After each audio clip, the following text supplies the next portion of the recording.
This is Susan Bassi. This week our videos turn in the direction of our deep dive investigative projects. That means not just covering police that we see on the street, but how police officers investigate white-collar crimes, public corruption, and those domestic disturbance calls that often lead to criminal or family court. While we typically focus on police, attorneys, and judges, in this video we turn our attention to two men and complaints arising from California's Central Valley with respect to real estate and an immigrant community. Complaints about Emil Aga and his best buddy and real estate broker boss, Gilbert George. These complaints led our investigation to a small claims case that arose from the events related to this body cam footage. Also, a child custody case involving unwed parents and a child's name change that was registered in court documents in Fresno, California. And we're investigating family court files related to both of these men and their history of domestic abuse. Yo, let me call you back. Bye.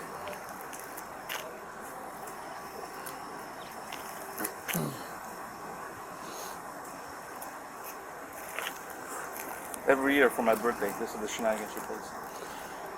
Let's have you just park your truck. My back? Yeah, the right way. Yeah. Thank you. In 2006, Mr. Aga became the subject of a restraining order lawsuit brought by a former girlfriend.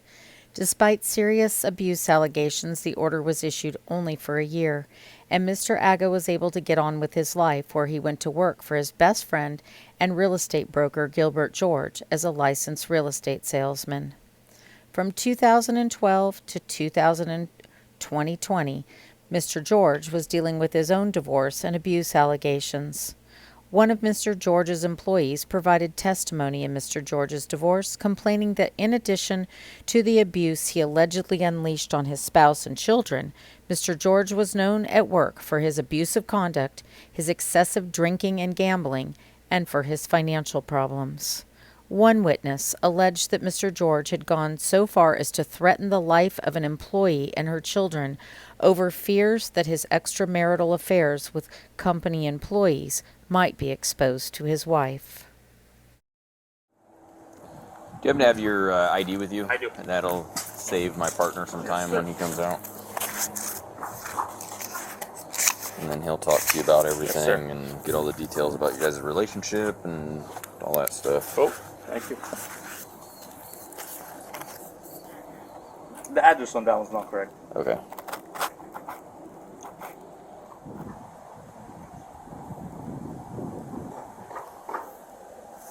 There's your ID back, buddy. Thank you. And you work local? Yeah, Merced.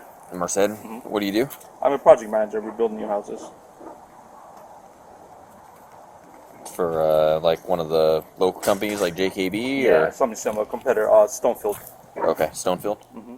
Mr. Aga first tells police officers that his driver's license doesn't match his real address. He next tells them that he's working for Stonefield Construction as a project manager, and that business name is not reflected on his LinkedIn profile where he says he works for RBG Construction, nor is it reflected in any of the DRE records where Mr. Aga is a licensed real estate salesman working under Gilbert George, who is the broker with GG Mortgage and GG Real Estate.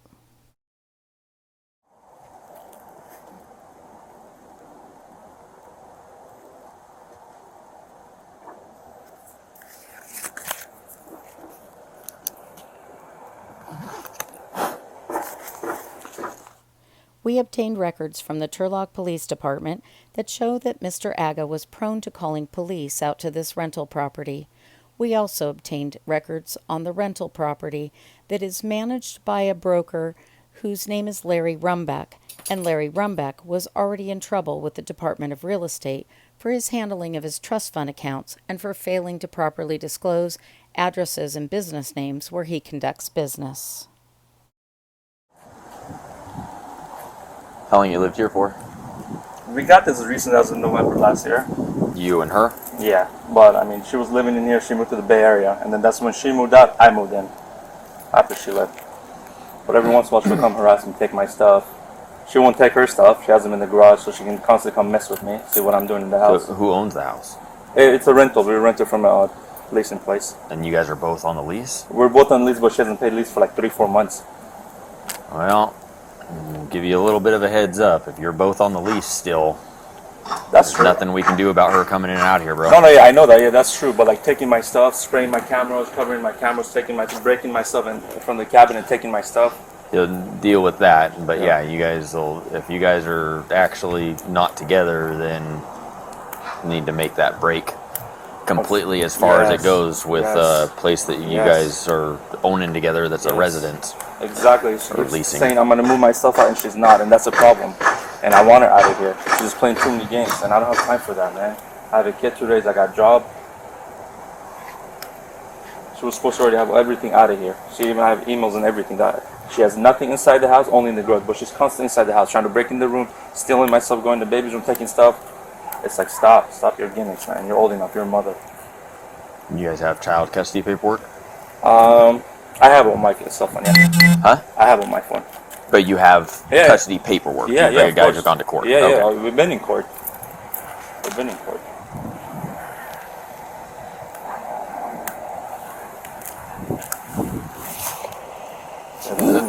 Day one, unfortunately. She does that every year on my birthday. She'll try to mess with me. Yesterday was my birthday, so every year that's her tactic. She'll try to come mess with me. So she told me like before my birthday, oh, you make sure you're not in the house because I'm gonna come pick up my stuff. And she hasn't picked anything besides my stuff on my birthday, so I don't do anything. I don't have barbecue. I don't have family over. Every year this is the same thing she pulls. And it's embarrassing, calling the cops, going through that same thing. It's like stop.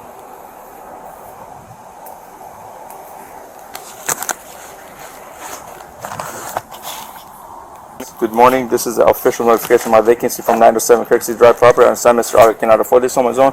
Therefore, I urge him to put it on the back on the market. So, I have a bunch of emails from she messaging the landlord company. Vacancy notice that she's pretty much done. The only thing she has in the garage, but she's constantly inside the house grabbing. I get that you. Let me see it again. Mm-hmm. That's her email. She submitted it to the landlord and myself attached on it.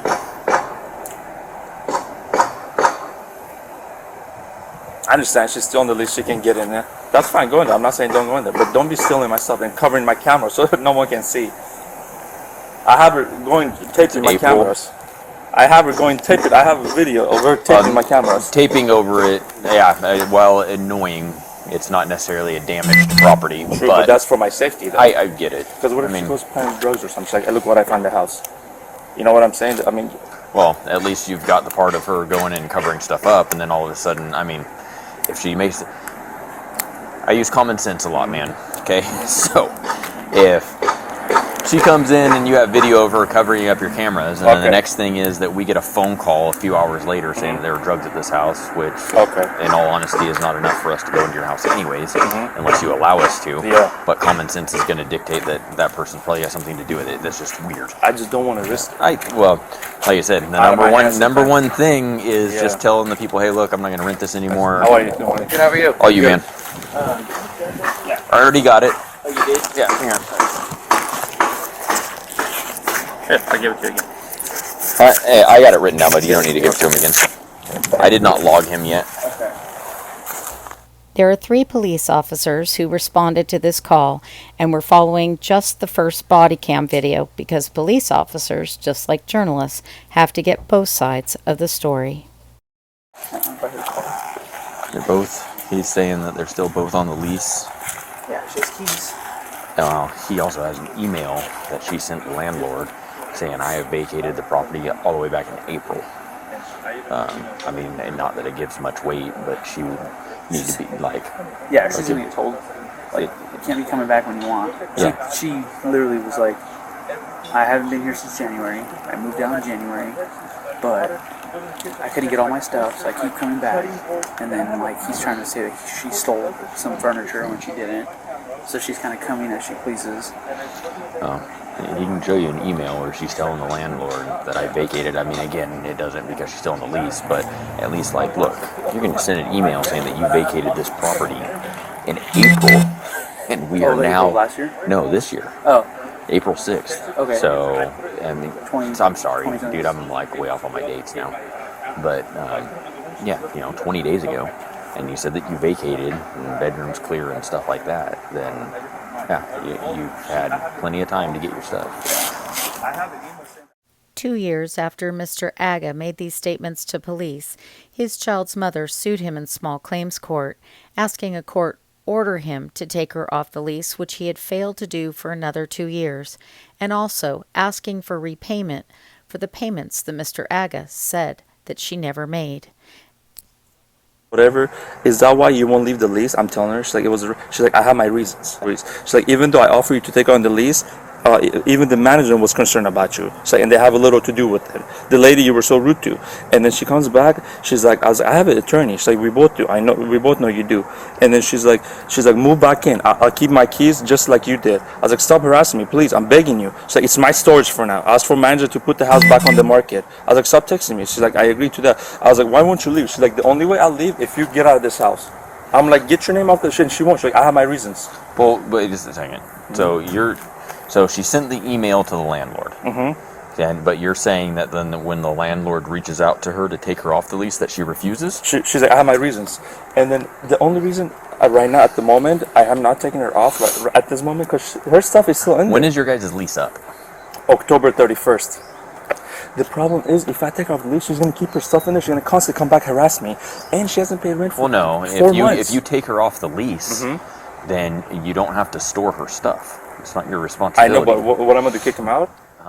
A year before Mr. Aga called the police out to address this domestic dispute, he filed a lawsuit in court in order to change his child's name to reflect his last name, and that was filed in Fresno, California. But this is the first time that Mr. Aga talks about his child's living situation.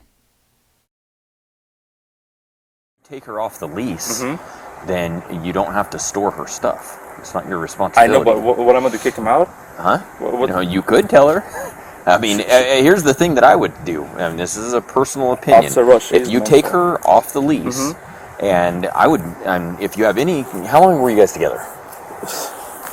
Honest answer. 1 month. You guys were together for a month, and you guys got. With the kid. That's a whole nother story then.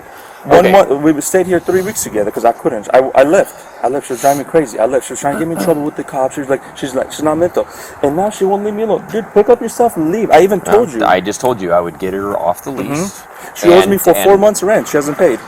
Take her to civil, you think?